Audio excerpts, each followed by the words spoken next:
विधान परिषदेच्या निवडणुकीनंतर सदाभाऊ खोत आता साताऱ्याच्या दौऱ्यावर आहे। कराड येथील यशवंतराव चव्हाण यांच्या स्मृतीस्थळाला त्यांनी अभिवादन केलं। डॉक्टर अतुल भोसले, शेतकरी नेते सचिन नलावडे उपस्थित होते। शेतकऱ्यांसह सर्वांना आमदारकीच्या माध्यमातून न्याय देईल अशी प्रतिक्रिया खोत यांनी बोलून दाखवली।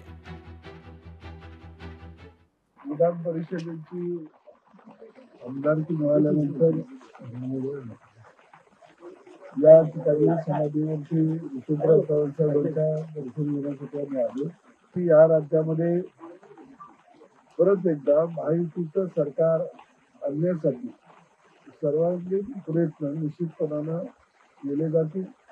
शेतकरी, शेतमजूर, बाराबुलतेदार, गावगाडा यांच्या प्रश्नावरती काम करण्याचा दृष्टिकोन ठेवून या आमदारकीच्या माध्यमातून सर्व घटकांना न्याय देण्याचा प्रयत्न करा।